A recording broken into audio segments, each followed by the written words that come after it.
లోపల ఎంత వరకు ఉందో తెలుసుకో. నేను దేని గురించి చెప్తాను మీకు అర్థమైందా? యానిమే కోసం తెలుసుకోమంటున్నా, యానిమే ప్రొడక్షన్ ఎలా ఉంటుందో తెలుసుకోమంటున్నా. సో యానిమేలో మొట్టమొదటిగా మనకు కావాల్సింది ఏంటంటే ఒక స్టోరీ. ఈ స్టోరీని ఆ రైటర్ ఎలా రీసెర్చ్ చేస్తాడంటే, ఒకటి ఈ యానిమే కోసమైనా స్టోరీ రాసుకుని ఉండాలి, లేదా ముందు మాంగాగా ప్రిపేర్ చేసి తర్వాత దాన్ని యానిమేగా చేయాలి. ఈ మాంగాగా చేసి యానిమే ఎందుకు చేయాలి బ్రో అని అడగచ్చు నువ్వు.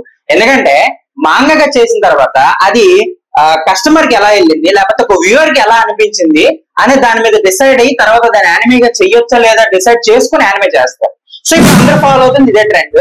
సో అలా మాంగా చేసిన తర్వాత అది హిట్ అయిన తర్వాత యానిమేగా చేస్తారు. సో యానిమేగా చేయడానికి ముఖ్యంగా కావాల్సింది స్టోరీ వచ్చేసింది కాబట్టి నెక్స్ట్ ఏంటంటే స్టోరీ బోర్డ్ తయారు చేస్తారు. ఇది ఎలా తయారు చేస్తారంటే సీన్ బై సీన్ గీస్తారు, స్కెచెస్ కూర్చొని సీన్ బై సీన్ గీస్తారు. అంటే ఈ సీన్ తర్వాత ఏ సీన్ రావాలి అన్నది రాసుకొని డైరెక్టర్ విజన్ అందులో చూపిస్తాడు.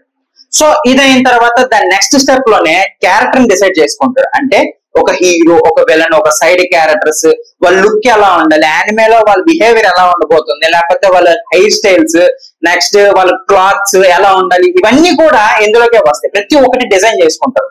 సో డిజైన్ చేసుకున్న తర్వాత ఏం చేస్తారంటే పార్ట్ 2 కోసం నువ్వు చూడాలి. ఇన్స్టాగ్రామ్ లో ఉంటే ఫాలో చేసుకో, యూట్యూబ్ లో ఉంటే సబ్స్క్రైబ్ చేసుకో.